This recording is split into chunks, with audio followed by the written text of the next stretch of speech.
Hello everyone, कैसे हैं आप सब। स्वागत है आपका मेरे चैनल में जिसका नाम है तड़ना विद मम्मी। मैं तड़ना स्वागत करती हूँ आपका अपने चैनल में। आशा करती हूँ कि आप सब बहुत अच्छे होंगे, मैं भी ठीक हूँ। तो आज जो बात मैं आप लोगों के साथ शेयर करने वाली हूँ वो बात है निशा लांबा को लेकर। निशा लांबा को लेकर मैं क्यों बात कर रही हूँ, क्या रीज़न है और आज इतने टाइम बाद मैं क्यों उनके ऊपर बात कर रही हूँ। कुछ तो ये कुछ मेरे सब्सक्राइबर की डिमांड थी और दूसरा कि जब मैंने कुछ ऐसी वीडियोस को देखा जिनको देखने के बाद मुझे ऐसा लगता है कि मुझे अपनी राय ज़रूर रखनी चाहिए। क्योंकि आप सबको पता है कि मेरे चैनल पर सबसे ज़्यादा अगर मैंने किसी के ऊपर बात की है तो वो निशा दी के ऊपर है, शायद, जहाँ तक मुझे ऐसा लगता है। तो चलो देर ना करते हुए करते हैं अपनी वीडियो को स्टार्ट। और आप लोगों से कुछ मैं कहना चाहती हूँ। चैनल पर नए हैं तो प्लीज़ सब्सक्राइब कर लीजिएगा और वीडियो पसंद आती है तो लाइक एंड शेयर ज़रूर कीजिएगा। इस वीडियो के रिगार्डिंग कोई भी क्वेश्चन हो कमेंट सेक्शन में देना मत भूलिएगा।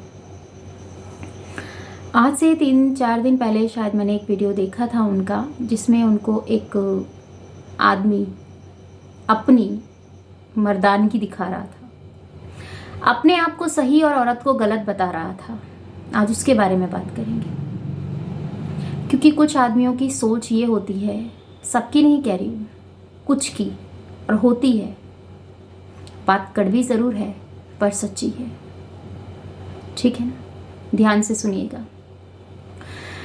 पहली बात तो ये जो डिवोर्स देना तुम लोगों के लिए आसान है, तुम आज़ाद होना चाहती हो, तुम्हें आज़ादी पसंद है, और बहुत सारी तलाक के ऊपर उसने बहुत सारा अपना मेंटलिटी दिखाई। तो उसकी जब मेंटलिटी देखी मैंने, उस कमेंट्स को मैंने देखा, और उस कमेंट्स के बाद, क्योंकि मैं चाहती तो उसके ऊपर तुरंत से बात कर सकती थी। कुछ लोगों की नज़रों में औरत पैर की जूती होती है और कुछ लोगों की नज़रों में सिर्फ औरत को सामने से ये दिखाया जाता है, ये बताया जाता है कि तुम ही मेरी ज़िंदगी हो, तुम ही मेरे लिए सब कुछ हो।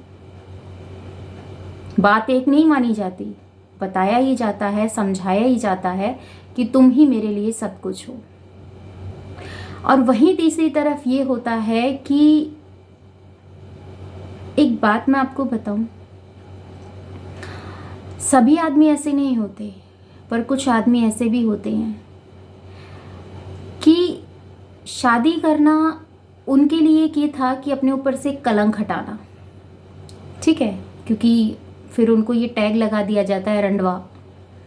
ये एक लैंग्वेज है जो मैं आप लोगों के साथ आज शेयर कर रही हूँ। हालांकि अब तक मैंने कभी भी किसी वीडियो में इतनी डीपली मैंने कभी किसी के लिए बात नहीं की है।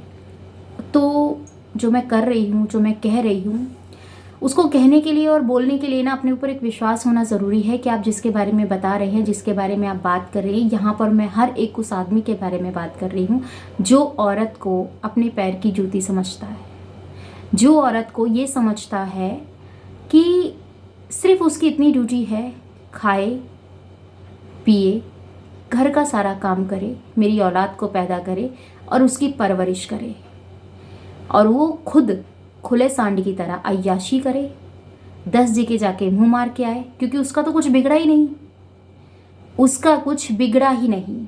अगर उसका कुछ बिगड़ता तब उसे पता चलता, ठीक है। निशा लांबा इस चीज़ को बहुत स्ट्रांगली बोल देती है और लोगों को वो तमाचा लगता है।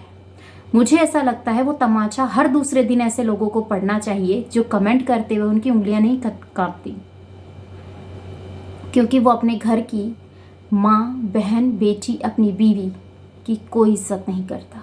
अगर वो अपनी माँ की भी इज्जत करता ना तो पता होता कि औरत क्या चीज़ होती है। ये उनकी मेंटलिटी होती है, ठीक है। और बहुत आसान होता है ये कह देना कि तुम्हारे अंदर ऐसा है क्या।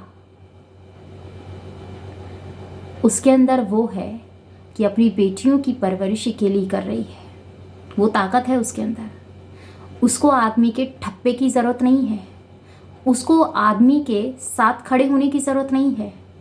वो इस दुनिया में औरत और आदमी बनकर फाइट कर रही है, ठीक है।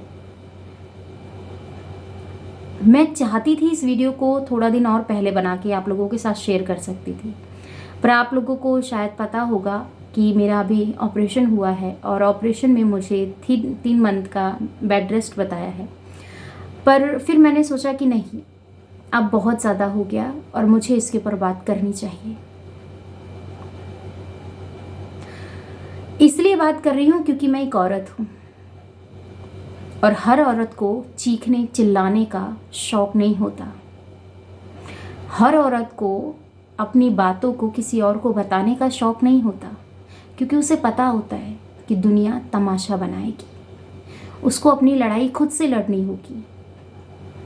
और जो डिवोर्स की बात कही ना, बच्चों का खेल नहीं है। औरत के कपड़ों के साथ साथ उसकी इज्जत तक उतर जाती है कोर्ट में। आई बात समझ में? आसान नहीं है हर डिवोर्सी औरत को ये कह देना कि आदमी को छोड़ के पड़ी है। ना जी ना, कभी उस आदमी को कहा है कि तूने अपनी औरत को क्यों छोड़ा है? कोई नहीं कहता, क्योंकि सोसाइटी का ही रूल है। ना आज कहा है ना कल कहेगी, क्योंकि आदमी तो घोड़ा है, उसको कोई फर्क नहीं पड़ता। औरत की पूरी शरीर खराब हो जाता है उसका वंश चलाने के लिए। क्या से क्या बन जाती है उसका घर बार बसाने के लिए।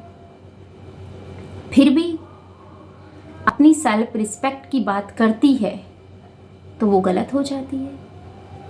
सही और गलत का अगर रास्ता दिखाती है तो उसको समझ नहीं है, वो ना समझ है, उसने दुनिया नहीं देखी है, उसको क्या पता। सलाह लेना और सलाह मानना बहुत फर्क होता है दोनों में। आई बात समझ में? कुछ लोगों की मेंटलिटी ना आज सुधर सकती है ना कल सुधर सकती है। मुझे पता है कुछ ऐसे आएंगे मुंह उठाकर कमेंट्स करेंगे, मुझे तुम्हारे कमेंट से ना कल डर लगा है ना आज डर लगा है। ठीक है, और मैं अगर वाईटी पे आई हूँ और मेरे अंदर इतनी हिम्मत है कि मैं सामने से बैठ के अपने कैमरे पे आप लोगों से आंख मिलाकर बात कर सकती हूँ, तुम्हारे अंदर इतनी हिम्मत नहीं है कि तुम एक औरत की सेल्फ रिस्पेक्ट के ऊपर बात करके एक पॉजिटिव कमेंट, एक पॉजिटिव मैसेज सोसाइटी को दो। नहीं दे सकते, क्योंकि वो तुम्हारी मर्दानगी के खिलाफ आ जाएगा कि एक औरत की बात तुमने सुनी। अरे जा, बंद कमरे में बेड पे इज्जत तो हर आदमी दे देता है। इज्जत तब मायने रखती है जब सोसाइटी में, समाज में उसके साथ खड़े हो, उसके काम की प्रशंसा करो कि हाँ वो कुछ करती है। उसे कहते हैं मर्द। बंद कमरे में प्यार दिखाना, अपनी हवस को पूरी करना, उसको नहीं कहते। और सोसाइटी के लिए मैसेज जो आज जा रहा है ना, बहुत कड़वा होगा। शायद आप लोग इस चीज़ को अब डाइजेस्ट ना कर पाए, पर ये बोलना बहुत ज़रूरी था। आपने उसकी मोटापे को लेके बोला। पहले की वीडियो को देखो और अब की वीडियो को देखो, उसका हार्डवर्क देखा आप लोगों ने? मैंने देखा है। उसके पैरों पे वो स्टाइलिंग आप लोगों ने देखी है? मैंने देखी है। जो मैंने देखा है वही आप लोगों को बता रही हूँ। मैं सुनी सुनाई बातों पे विश्वास नहीं करती हूँ, मैं कही सुनी बातों पे विश्वास नहीं करती हूँ। मैं वही बोलती हूँ जो मैं देखती हूँ, जो मैंने फील किया होता है। ऐसे ही मैं हर किसी के लिए वीडियो नहीं बना देती हूँ, और जो सच है मैं उसके साथ हमेशा खड़ी नजर आऊँगी। झूठ के खिलाफ आप मुझे हमेशा देखेंगे और सच के साथ हमेशा देखेंगे, क्योंकि मेरा काम है रिएक्शन देना। पॉजिटिव नेगेटिव वीडियो के अकॉर्डिंग होता है, ठीक है। और मैं अपने काम पर अब वापस आ रही हूँ। 1 महीने का रेस्ट मेरा पूरा हुआ और मुझे पता है कि मेरा काम ही मेरी पहचान है। अगर आप लोगों को मेरी बात अच्छी लगी ना, और लगा कि सोसाइटी में ये मैसेज जाना चाहिए, तो प्लीज़ इस वीडियो को शेयर कीजिएगा। और अगर आपको लगता है नहीं कि वीडियो आपके कोई काम की नहीं है, तो आप इसको स्किप करके भी जा सकते हैं। जय श्री कृष्णा, राधे राधे। और आपका कोई भी कमेंट्स होना इस वीडियो में ज़रूर दीजिएगा। चैनल पे नहीं तो सब्सक्राइब कर लीजिएगा। मिलती हूँ आपसे अपनी नेक्स्ट वीडियो में। Bye bye, love you all, thanks for watching.